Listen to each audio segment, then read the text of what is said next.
दोस्तों, नरेंद्र मोदी जी वो बाप है जो ना खुद माफी मांगते हैं, ना अपने बच्चों को माफी मांगने देते हैं। लेकिन अब नौबत ऐसी आ गई कि नरेंद्र मोदी को हाथ जोड़ करके आम जनता से माफी मांगनी पड़ गई। नहीं सिर्फ चुनाव को मद्देनजर रखते हुए नहीं, बकायदा ऐसा बड़ा कांड हुआ है जिसके बाद नरेंद्र मोदी अगर हाथ जोड़ करके माफी नहीं मांगते तो उनके अपने उनके खिलाफ हो जाते। दरअसल पूरा मामला काफी गंभीर है कि वो महाराष्ट्र में चुनावी प्रचार करते मोदी जी पहुंचे, जबकि चुनाव के तारीखों का ऐलान अभी तक महाराष्ट्र के लिए नहीं हुआ है। उसके बावजूद भी महाराष्ट्र पहुंचते ही मोदी जी को हाथ जोड़ करके माफी मांगना पड़ा कि बहुत बड़ी गलती हुई है, आप हमें माफ करें, आप मुझे माफ कर दीजिए। उनको हाथ जोड़ करके क्यों माफी मांगनी पड़ गई बताएंगे आगे आपको वीडियो में, तो वीडियो को आखिर तक देखिएगा। नमस्कार, स्वागत है आपका देश नीति पर। मैं हूं आपके साथ अदिति। देश नीति, केवल सच्ची और पक्की खबरें। दोस्तों, महाराष्ट्र में 26 अगस्त को जो कुछ भी हुआ उसने पूरे देश को शर्मसार कर दिया। ये देखा गया कि किस तरह से बैड क्वालिटी, खराब क्वालिटी का स्टोन चिप, बालू, सीमेंट इस्तेमाल करके मूर्तियां बनाई जाती है। चुनाव के मद्देनजर, चुनाव को देखते हुए आनन फानन में भारतीय जनता पार्टी प्रचार प्रसार के चलते आस्था का जो विषय है, जहां चाहे भगवान की मूर्तियां हो, चाहे किसी शिवाजी महाराज की मूर्ति हो, जब बीजेपी ये सब कुछ बनाती है और नरेंद्र मोदी हर जगह मूर्ति उन्मोचन या अनावरण करने पहुंचते हैं, ये देखा नहीं जाता कि किस क्वालिटी से उसे बनाया गया है। क्वालिटी के साथ इतना कंप्रोमाइज किया जाता है कि एक आंधी तूफान में 8 महीने के भीतर ये प्रतिमा, जहां शिवाजी महाराज की इस प्रतिमा के आगे जहां नरेंद्र मोदी, 2 डिप्टी सीएम राजनाथ सिंह खड़े हैं, वो मूर्ति ढह गई, जिसने पूरे देश को और खास करके महाराष्ट्र के एक एक आदमी को, एक एक इंसान को झकझोर दिया था। यहां तक कि खुद नरेंद्र मोदी कुनबे के अजित पवार ने खुल करके भारतीय जनता पार्टी की सरकार पर सवाल खड़ा कर दिया कि किस घटिया क्वालिटी का प्रोडक्ट इस्तेमाल करके, एलिमेंट इस्तेमाल करके शिवाजी महाराज के इस मूर्ति का स्थापना किया गया, जो 8 महीने के भीतर सिर्फ एक आंधी में ढह गई। जिसके बाद दोस्तों नरेंद्र मोदी को हाथ जोड़ करके माफी मांगना पड़ा। पिछले दिनों सिंधुदुर्ग में जो हुआ, मेरे लिए, मेरे सभी साथियों के लिए छत्रपति शिवाजी महाराज ये सिर्फ नाम नहीं है। हमारे लिए छत्रपति शिवाजी महाराज ये सिर्फ राजा महाराजा राजपुरुष मात्र नहीं है। हमारे लिए छत्रपति शिवाजी महाराज आराध्य देव है। और मैं आज सर झुका करके मेरे आराध्य देव छत्रपति शिवाजी महाराज की उनके चरणों में मस्तक रख के माफी मांगता हूं। दोस्तों, खबर आपके स्क्रीन पर भी है कि महाराष्ट्र में शिवाजी महाराज की मूर्ति गिरने पर प्रधानमंत्री ने माफी मांगी।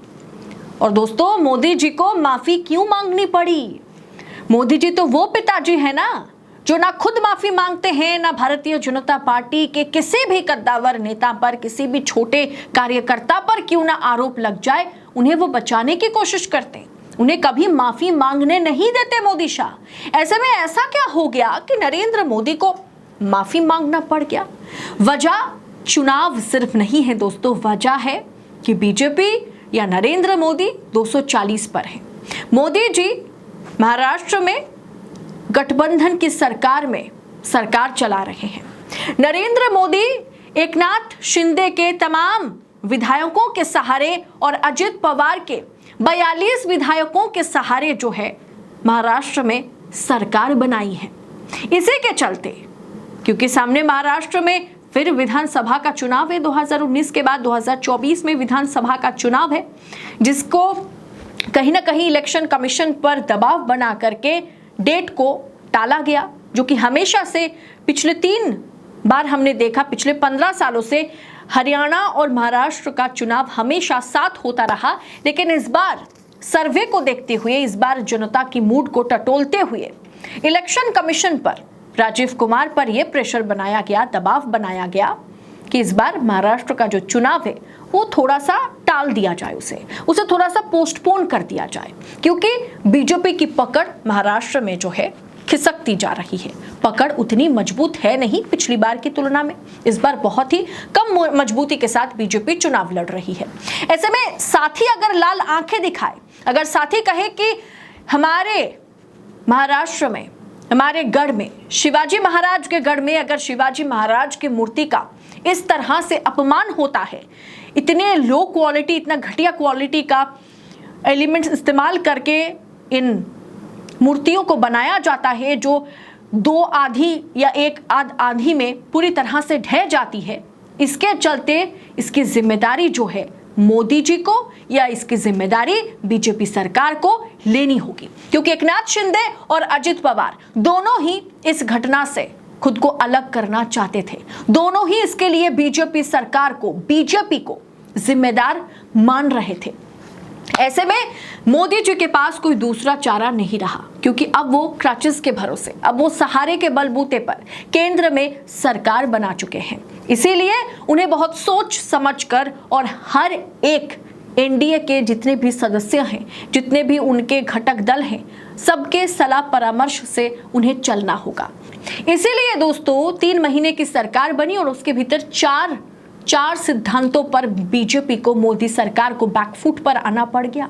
इसीलिए नानी के लिए यानी नीतीश और नायडू के लिए जो है बीजेपी को वक्फ बिल पर बैकफुट पर आना पड़ गया, लेटरल एंट्री पर बीजेपी को बैकफुट पर आना पड़ गया।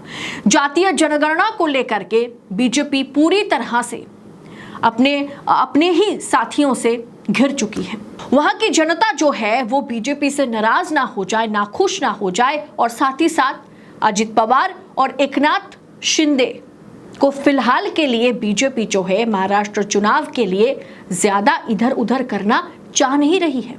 इसीलिए उनके आगे खुद को सही साबित करने के लिए या जनता की मूड को टटोलने के बाद बीजेपी को यह समझ में आ गया है कि मूड जो है, जनता की जो मूड है वो बीजेपी के खिलाफ है। इसीलिए नरेंद्र मोदी को हाथ जोड़ करके माफी मांगनी पड़ी। ये वो मोदी जी है जो कुछ भी हो जाए माफी मांगने को तैयार नहीं रहते।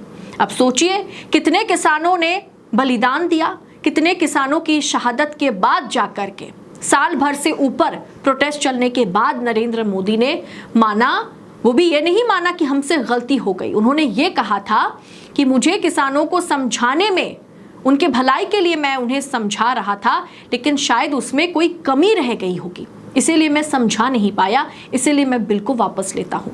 वहां भी उन्होंने अपनी गलती नहीं मानी। लेकिन अब सोचिए हाल ऐसा है, आलम ऐसा है कि शिवाजी महाराज की मूर्ति ढह जाने के चलते आम जनता के आगे सरेआम मोदी को हाथ जोड़ करके माफी मांगनी पड़ी, क्योंकि अब मोदी जी 303 नहीं 240 के सहारे सरकार चला रहे हैं। इस पूरे विषय पर आपकी राय क्या है? मोदी जी की इस माफी को आप क्या राजनीतिक एंगल से देखते हैं? क्या आपको लगता है कि मोदी जी क्या दिल से माफी मांगे होंगे, या फिर चुनाव और राजनीति को देखते हुए उन्हें माफी मांगनी पड़ी, मजबूरन माफी मांगनी पड़ी? आप अपनी राय कमेंट कर हमारे साथ जरूर शेयर करें। बाकी ऐसी तमाम खबरों को पड़ताल के साथ पाने के लिए देश नीति को सब्सक्राइब जरूर कीजिएगा। फिलहाल इस रिपोर्ट में इतना ही, जल्द होगी आपसे मुलाकात। बहुत बहुत शुक्रिया। जय हिंद, जय भारत।